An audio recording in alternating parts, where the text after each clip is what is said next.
Seguimos con Soledad Martínez. Soledad, con respecto a los servicios públicos, sí, específicamente el tema de la recolección de residuos, ¿me puedes comentar más o menos cómo es el servicio, cómo está funcionando, cuántos camiones hay? Bueno, el servicio es probablemente los servicios públicos el mejor que tenemos y que históricamente tuvo la municipalidad.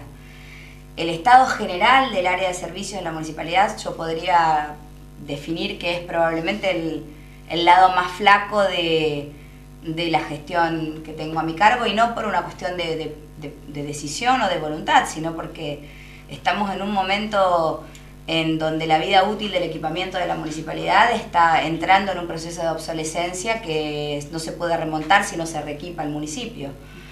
La recolección se hace con 5 camiones recolectores, 2 de los cuales fueron adquiridos en la gestión de Edgardo Zapac, que son nuevos, uno de ellos en la gestión de Raúl Podestá en el año 2006, y los otros 2 camiones uno es del año 72 y del otro es del año 80.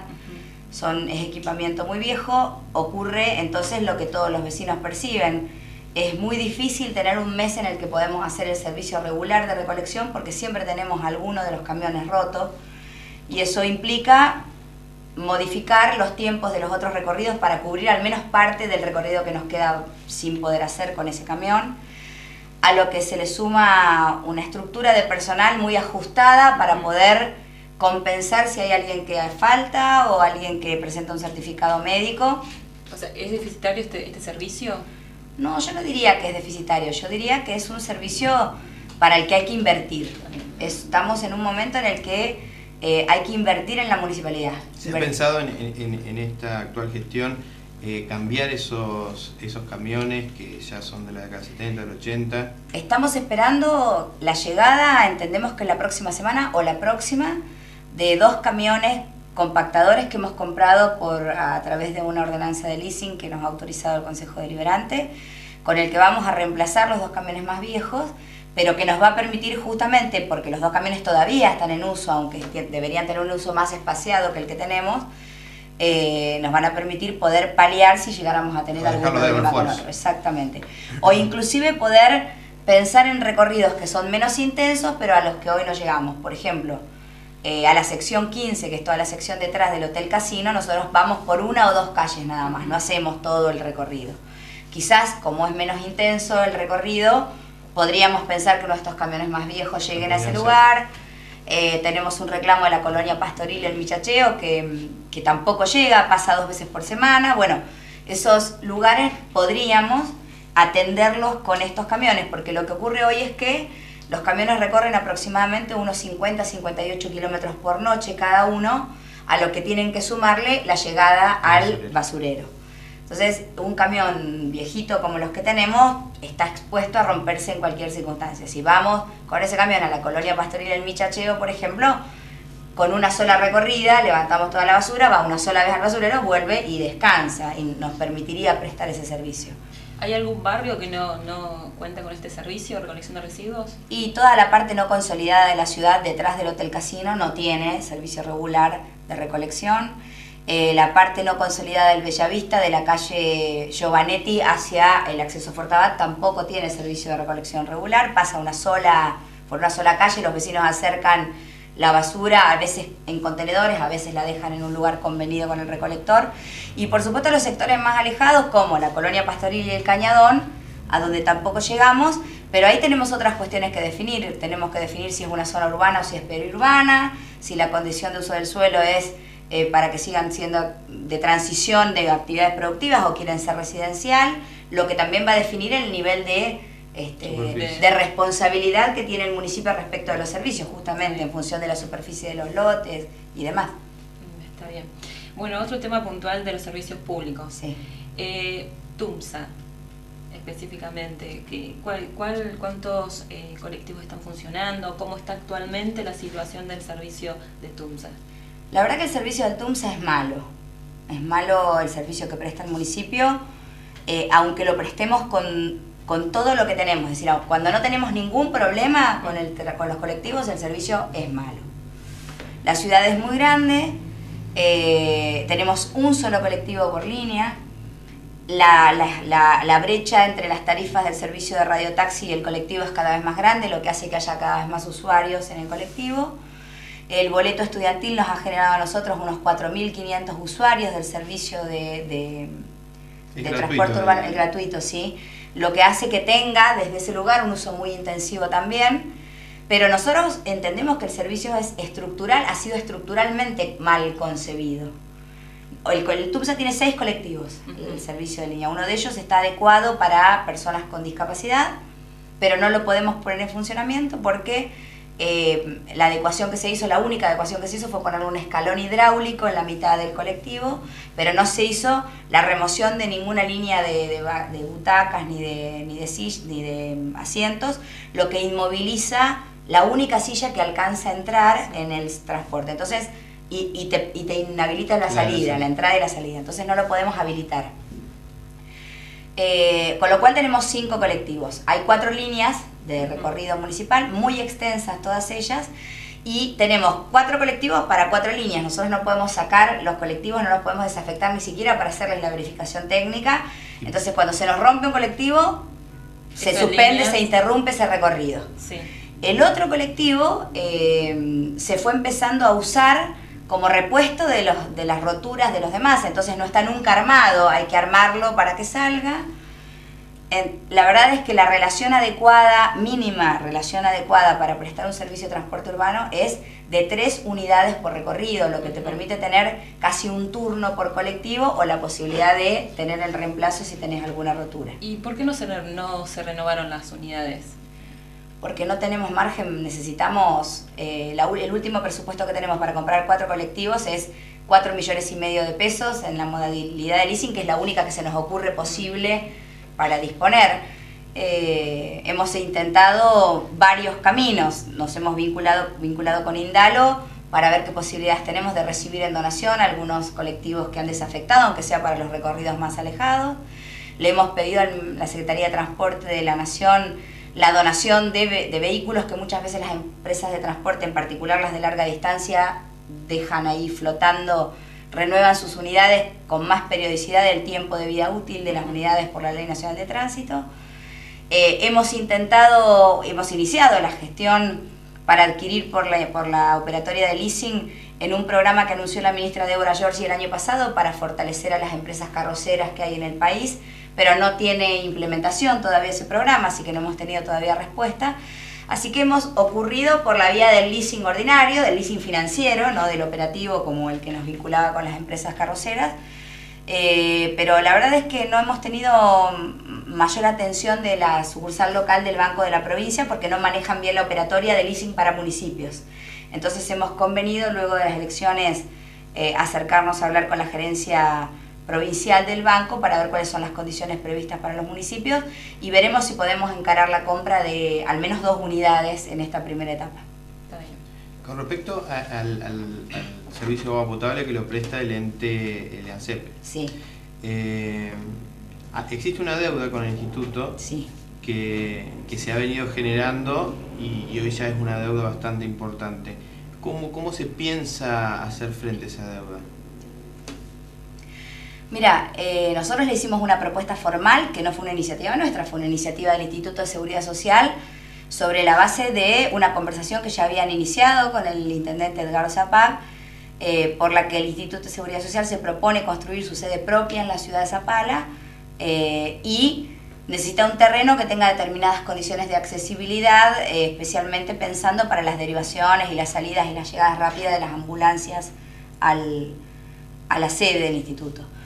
En ocasión de conversar con el intendente Edgardo Zapag, el contador Berenguer le había planteado la posibilidad de que fuera el terreno que está al lado del Consejo Deliberante, que es un terreno donde funciona una dependencia municipal sin infraestructura edilicia, porque es un galpón que se quemó en el último año de la gestión de Raúl Podestá, y empezaron las conversaciones sobre ese terreno, luego quedaron truncas por el valor del terreno, pero cuando se presentó lo de la deuda del EAMSEP correspondiente al año 2012 y una parte del año 2013, porque si bien el EAMSEP ahora tiene una deuda, es una deuda que no tiene ni ese volumen, ni está estancada en ese monto, vienen pagando con atraso, pero vienen pagando.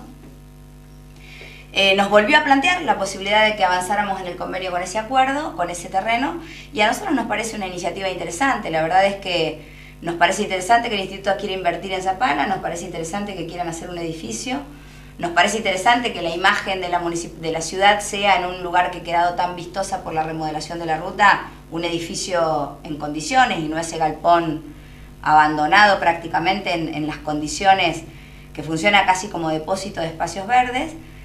Y iniciamos el camino que prevé la ordenanza de contrataciones. El Instituto de Seguridad Social le pidió al Tribunal de Tasaciones la tasación del inmueble. Ese inmueble fue tasado en una suma que ronda los 690.000 pesos, un poquito más, son casi 700.000. Pero la ordenanza de contrataciones a nosotros nos obliga o a llamar a licitación o a... ¿No es bajo ese monto que quieren pagar? ¿O no? Pero es lo que establece el Tribunal de Tasaciones. Si nosotros lo pusiéramos en una inmobiliaria, es bajo. Si lo vendemos al valor de la ordenanza de tierras, es enorme. Claro. Porque la ordenanza de tierras dice que un terreno de esa superficie en ese local saldría alrededor de los 11.000 pesos. Entonces, esos son los márgenes que tenemos. La venta de una inmobiliaria, que seguramente nos diría, mira, menos de 2 millones de pesos no podés pedir por eso. La ordenanza de tierra, la 306, que dice sale 11.190 pesos, creo que es el monto del terreno. O el camino intermedio que nos permite hacer la operación inmediatamente, que es la tasación del Tribunal de Tasaciones, congelar la deuda del instituto, del EAMSEP con el instituto, es decir, no se van a devengar más intereses por esa deuda por la moratoria, y luego ir cancelando parcialmente hasta llegar a la deuda total, que ronda el 1.200.000 pesos, hasta tanto se dispongan los trámites de la escrituración. ¿Cuánto es? ¿1.200.000? 1.200.000 pesos es la deuda. Había una nota en Urbana después de la inauguración de las sesiones ordinarias que hablaba de 7 millones la deuda del ANSEP con el instituto. No, sería imposible, no dan los años, digamos, tendría que ser una deuda heredada de la gestión anterior. El ANSEP tiene 36 empleados y la deuda es la deuda por los aportes patronales, porque luego de la denuncia penal que hicieron algunos concejales, los concejales entendieron que la situación del ANSEP es una situación de ecuación presupuestaria. La plata que necesitan para cumplir sus obligaciones es esta y la que pueden ingresar por la tarifa es esta.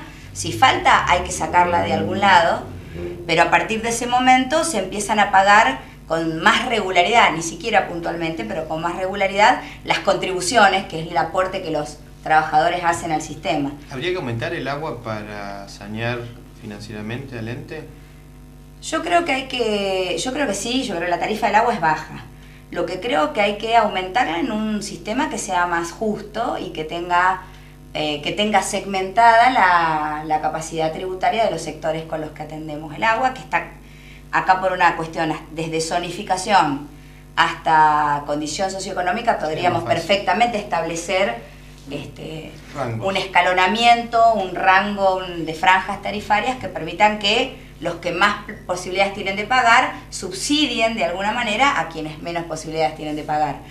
Lo que pasa es que es una discusión eterna que nos interpela como dirigencia política para ver cuáles son los verdaderos niveles de debate, porque al Consejo Deliberante plantearle una situación de estas es muy complejo cuando los concejales sienten que pagan el costo político de aumentar la tarifa del agua. Y entonces, como todas las cosas terminan siendo una cuestión de, como pasó con lo del Club Don Bosco, yo lo tenía que votar porque yo soy del barrio, y la verdad es que no estamos nunca a la altura de las circunstancias del debate, porque sigue desfinanciado un ente que funciona bien, que es eficiente, que presta un servicio inmejorable en la provincia, que tiene un nivel de recaudación muy importante, a pesar de lo cual no le cierran los números. Entonces hay que tomar una decisión. Y esa decisión exige que la dirigencia política sepa que a veces se pagan costos por tomar las decisiones, pero que hay que tomarlas, no las puede tomar otro. Totalmente. Con respecto al tema del barrio Don Bosco, tuvimos una entrevista a la actual concejal Belén Aragón, sí, y habló de la ruptura con el proyecto político del cual vos sos la cabeza. Ustedes ingresaron con 9 concejales afines y hoy tienen 2. ¿Qué pasó? ¿Por qué se llegó a esta situación? Se llegó a la situación en algunos casos por una cuestión política que de alguna manera todos conocíamos. Nosotros sabíamos que que la escisión de caminos a nivel provincial y nacional con el Partido Socialista y con el sector del UNE, en algún momento iba a definir la desvinculación de esos dos sectores del proyecto local. Inclusive muchísimas veces lo habíamos conversado, no asumiendo que iba a tener ese desenlace, sino sabiendo que iba a ser un problema y que íbamos a tener que hacer esfuerzos para que eso no ocurriera. Con el UNE fue antes de lo que pensábamos y no tuvo absolutamente nada que ver con lo nacional, tuvo que ver con una situación por la que se quería imponer algunas condiciones en el gabinete que yo creía que eran inconvenientes y que el UNE entendió que no correspondía que ellos flexibilizaran. Bueno, eso definió la ruptura con ellos. Con el socialismo la situación fue posterior, bastante posterior, pero también empezó, digamos, de alguna manera a perfilarse por las diferencias más locales que las nacionales, aunque después las nacionales terminaron justificando la definición. La situación con Belén y con Blanca Barrio Nuevo, la verdad que desde mi lugar siempre ha sido inexplicable. A mí nunca me dijeron por qué, ni hablaron con ningún compañero, más que el remanido discurso de que yo las insultaba por teléfono, por mensaje de texto, que por supuesto es absolutamente... Primero, no es cierto que las insultaba ni por teléfono ni por mensaje de texto, no hablaba prácticamente nunca con ellas. Sí tuve un intercambio de mensajes de texto fuerte en ocasión de la discusión con el Club Don Bosco, porque habíamos tenido al menos 5 reuniones para definir la posición del espacio político. Y luego... ¿Ahí también fue la ruptura con Lezana por el tema del Club Don Bosco? No, la ruptura con Lezana fue anterior y también fue inexplicable. Ahora Lezana dice que fue porque yo dije que no le iba a dar terrenos a los pobres. La verdad es que ni ellos saben explicar por qué se fueron ni se enojaron. Se fueron porque no logran satisfacer están acostumbrados a trabajar en espacios que les son funcionales a sus proyectos. Todos los espacios políticos de algunos de esos referentes son muletos de su proyecto personal. Y cuando se trabaja en un espacio político más amplio, en donde además sos uno más entre un abanico de gente que puede gravitar en algunas decisiones, y uno tiene que saber que a veces las cosas son como querés y otras veces son como se puede. Nos pasa a todos en todos los procesos políticos de los que hemos participado. Entonces la verdad es que ni siquiera tampoco hablaron nunca conmigo. Nunca nos hicieron saber, nosotros nos enteramos por los sitios, las redes sociales o por alguna declaración pública siempre grandilocuente y siempre aludiendo a mis modos. El problema que tenemos con la dirigencia política local es que no hablan de política. Parecen el programa de los chimenteros, si yo dije, si mandé, si no mandé, y de política ¿cuándo vamos a hablar? Porque eso es lo que justifica los encuentros o los encuentros. ¿De Belén Aragón y de Titi Barrio Nuevo? No era amiga, pero tenía una relación que excedía los encuentros ocasionales de la política. Hemos compartido cumpleaños, hemos seguido situaciones personales difíciles que han tenido ellas o que he tenido yo. Con Blanca tuvimos muchísimos más años de militancia común que con Belén, aunque con Belén teníamos más afinidades personales, pero no era amiga, pero tampoco eran un concejal más. Tenía muchísima más relación con ella y yo lo digo siempre, si yo no hubiera tenido esta experiencia que tuve con ellas dos, es probable que hoy formarían parte de las listas de concejales. ¿Se le vio personalmente esta ruptura? No me dolió personalmente. A mí me tiene muy agotada, digamos, en términos personales, la recurrente descalificación, la permanente descalificación de todos los sectores a la que es fácil sumarse. Y lo que sí no sé si dolió, pero lo que sí me llamó la atención, en particular de Belén, porque es una persona que yo la sé buena persona, que se sumara a esa movida cuando perfectamente podría no haber dicho nada o haber dicho la verdad es que el proyecto de Saledad no es el que yo pensé que iba a acompañar y punto. Y no pasó nada de eso porque nadie habla de política. Insisto, acá todas las cuestiones tienen que ver con los modos, con las formas, si hubo invitación, si el centenario, si el no el centenario, si el palco, bueno, todas esas cosas que la verdad que, por eso te digo, son mucho más parecidas a una novela mexicana. El tema de que no dejaron que los concejales subieran al palco en el festejo centenario. Pero como, la verdad que eso no resiste a ningún análisis, honestamente. Nosotros cursamos invitaciones formales a todos lados. En el palco inclusive había lugar. En el palco oficial. No hubieran podido subir a ninguno de los otros dos palcos, porque los otros dos palcos estaban llenos de gente. pero en el palco oficial había lugar, había sillas, y además, a ver, yo no creo tener ni la responsabilidad de un gobernador, por supuesto no creo tener la responsabilidad de un presidente. Ahora, ¿a quién se le puede ocurrir que yo pueda estar eligiendo a quién se sube y quién se baja de un palco cuando estábamos organizando los festejos de los 100 años de la ciudad, que es probablemente el hecho institucional más importante que me va a tocar tener en toda mi trayectoria política? No. ¿Y después no hubo ningún ámbito de diálogo para poder aclarar estas cuestiones? Porque no después del centenario, antes del centenario sí. Nosotros tuvimos la discusión, fue en el mes de abril, abril o mayo. Yo volví a ver a Blanca, volví a ver a Blanca el 19 de junio en la escuela, en el Jardincito 9, porque fuimos a participar de los actos del Día de la Bandera y ella también estaba ahí. Me comuniqué con ellas por teléfono la semana siguiente para pedirles que nos reuniéramos. Me plantearon que estaban ocupadas en ese momento, que no podían, que me iban a avisar cuando podían. Quedamos en que fueran otro día, fueron a la municipalidad, pero fue un momento en el que nosotros teníamos un conflicto con los trabajadores de recaudaciones, que estuvieron ahí de paro abajo, no sé si se recuerdan ustedes, un par de días, unas 2 semanas, y estábamos justo levantando ese conflicto y nos plantearon que estaban ocupadas y que se tenían que ir y nunca más volvimos a tener ningún contacto. Soledad, en tu folleto de campaña sale una foto con el actual gobernador, el cual es un militante del Movimiento Popular Neuquino e impulsa la candidatura de Omar Gutiérrez y Rolo Figueroa, y en el ámbito local la de Johnny Grandi. ¿Por qué está esa foto en el folleto? Porque hace muchos años, esa es una foto justamente del festejo del centenario, porque hace muchos años hay una fábula urbana de la política por la cual parece que a las cosas a Zapala le van mejor o peor según el signo político del intendente en relación al de la autoridad provincial. Y ese es un discurso que impulsa el Movimiento Popular Neuquino. La propia dirigencia del Movimiento Popular Neuquino dice: necesitamos tener un intendente del mismo signo político que el gobernador. Con esa foto que abajo dice gestión, no dice articulación política, no dice relación de respeto, dice gestión, nosotros queremos demostrar que este gobierno provincial del Movimiento Popular Neuquino ha invertido en Zapala en estos 3 años mucho más dinero del que invirtió en gestiones del Movimiento Popular Neuquino, para desmitificar ese argumento. Por supuesto, no le pedimos autorización al gobernador, ni lo llamamos, ni significa una muestra de apoyo del gobernador, por lo menos no en nuestra lectura, que fue toda la polémica que se generó alrededor.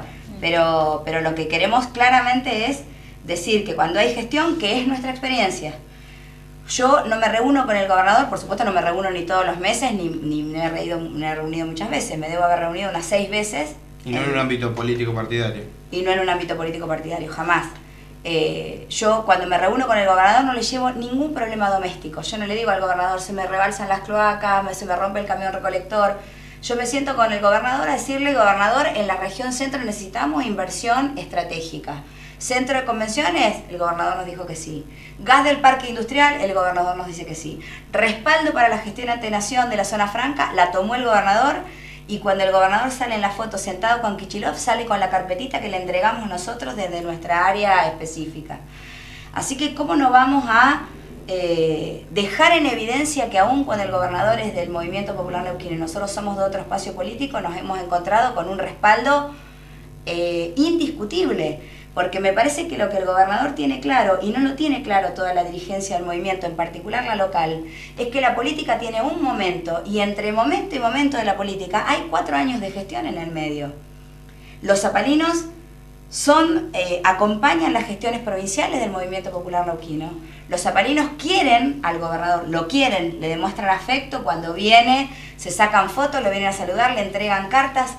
Entonces, ¿por qué no poder decirle a los zapalinos que el gobernador se lleva bien con una intendente que no es del Movimiento Popular Neuquino? Porque durante muchísimos años, además, los zapalinos que abonan el discurso de que en Zapala no pasa nada, dicen: somos el último orejón del tarro, porque si no es que no somos del movimiento, es que en la provincia están los azules y acá están los blancos. Siempre estamos presos de una situación personal. Y nosotros creemos que eso no es así, por eso lo pusimos. ¿Cómo ahí. va el tema del centro de convenciones, que quedó desierta la primera licitación? Mira, en la Ley de Obras Públicas de la provincia, que es la que nos rige en esto, porque nosotros estamos actuando como comitentes de un recurso de fiduciaria neuquina, nos habilita la contratación directa ya de la empresa. La verdad es como no tenemos ningún oferente, no tenemos ningún marco de referencia para ver a qué empresa entregarle el proyecto. Entonces cursamos invitaciones como una suerte de licitación privada o concurso de precios sui generis, que no necesitamos hacer, pero lo hicimos igual, a la empresa Codam, que es la empresa adjudicataria de las 264 viviendas de Procrear, porque tiene capacidad de ingeniería y capacidad financiera para encarar la obra, que es la que ha acreditado para ser la adjudicataria de esa obra de las viviendas, a una empresa constructora que está haciendo los trámites para instalarse en el Parque Industrial de Zapala y que ha ganado un par de obras en la provincia, es proveedor de obras de la provincia, a quien nosotros conocimos cuando vino a solicitar el terreno para el Parque Industrial Provincial, y a 2 empresas de ingeniería locales. Tienen plazo hasta el 31 de marzo para presentar su oferta, si les interesa, y si tenemos alguna oferta, definiremos entre ellas, y si no, iremos a invitar a algún empresario en particular, pero no quisiéramos adjudicar la obra sin haber tenido la posibilidad al menos de analizar más de una opción. Perfecto. Con respecto a la remodelación del centro, que se ha hecho una cuadra frente a la municipalidad, sí, y parte de la plaza, ¿se va a continuar con la avenida San Martín? El proyecto pensado, el integral, implica la continuidad hasta el centro de convenciones, digamos, toda una intervención sobre el eje monumental de la avenida San Martín. Tiene bastante menos impacto que el que hicimos, porque fue además de que porque modificó la plaza, porque a partir de ese proyecto es que se definieron los niveles de todo el proyecto, entonces fue el más trabajoso de todos. Pero tenemos una segunda etapa prevista entre Chaneton y Avenida Avellaneda, y luego una intervención con otra como fisonomía, por decirlo, como es menos transitado el otro lado, tiene como unas variantes desde Roca a Elías. Pero bueno, no tenemos el presupuesto para hacerlo, así que cuando podamos procurar el presupuesto para esa inversión, esperamos ahora recibir algo de las regalías Plus que está empezando a cobrar la provincia, y probablemente con eso encarar algunas mejoras en espacios verdes y espacios comunes de la ciudad. Bueno, la última, ¿por qué volviste a la radio de Oscar Salazar, el Chino Salazar, después de haber un cortocircuito muy grande? ¿Qué te llevó a volver? ¿Llegar a esa gente? ¿Estar insegura de poder ganar? ¿Por qué volviste? No, insegura de poder ganar. Por supuesto, una elección es una elección y hay que ganarlas todas, digamos. El que cree tener ganadas las elecciones se equivoca. Escuchaba hace unos días a Uribarri que decía: todos los partidos empiezan 0-0. Gana el que hace los goles o el que hace el primer gol. Entonces, la verdad es que nosotros somos un espacio político que nos tomamos en serio la política, y entonces para nosotros cada contienda electoral es única y tiene su contexto y sus condiciones. Volvimos a la red, entonces no podríamos nunca descansar. Si tuviéramos esa sensación, sería una torpeza creer que volviendo a una radio o usando una estrategia nosotros podríamos revertirla. Volvemos a la radio, fuimos a la radio Sandoval porque queríamos hablar con la audiencia del Chino Salazar, no Sandoval. Me quedé pensando por el Chino Sandoval, que fue mi compañero de legislatura, de banca. Volvimos porque queríamos hablarle a la audiencia de Oscar, y porque además a él le interesaba el negocio de la pauta que le pudimos pagar, digamos. La verdad que Yo te escuché decir que fue un negocio, que le aclaraste. Fue una situación de conveniencia, digamos. Ellos son un medio que, como todos los medios, en la coyuntura de las elecciones siempre tienen mayores ingresos que en el funcionamiento ordinario de los medios. Le interesaba que nosotros le pudiéramos pagar una pauta, y a nosotros nos interesaba hablarle a su audiencia. No era el momento hoy para decírselo, pero yo no soy rencorosa, pero tampoco me olvido de las cosas que creo que tienen que ver con lo personal, y en particular que creo que tienen que ver con el género, que fue lo que disparó el malestar de Salazar con nosotros. La diferencia de Oscar Salazar empezó cuando nosotros nos manifestamos públicamente en repudio a una referencia pública que él había tenido respecto justamente de Belén Aragón.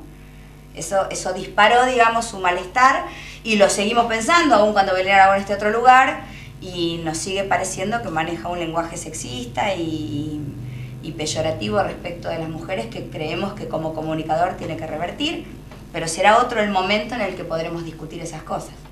Bueno, Soledad, te damos unos minutos para que les digas a los vecinos de Zapala por qué Soledad Martínez tiene que seguir siendo intendente de Zapala. Bueno, muchas gracias, les quiero agradecer el espacio, porque tenemos vocación de continuar con todo lo que hemos estado haciendo en estos 3 años, y porque las oportunidades que aparecen para la ciudad de Zapala de los próximos 2 o 3 años necesitan una municipalidad que sea capaz de defender los intereses colectivos de los zapalinos, del gobierno nacional, del gobierno provincial y de las empresas que van a venir a invertir a la región. Para eso necesitamos tener una municipalidad fuerte, una municipalidad dispuesta a dar esas discusiones, que sepa claramente las potencialidades que tiene la ciudad y que pueden ofrecer los zapalinos, y creemos profundamente que somos el equipo mejor preparado para estar en ese lugar. Bueno, muchas gracias, Soledad. Gracias, Soledad. Gracias a ustedes. Y que la contienda electoral se desarrolle lo más pacíficamente posible, y agradecerte nuevamente por estar acá con nosotros. Muchas gracias.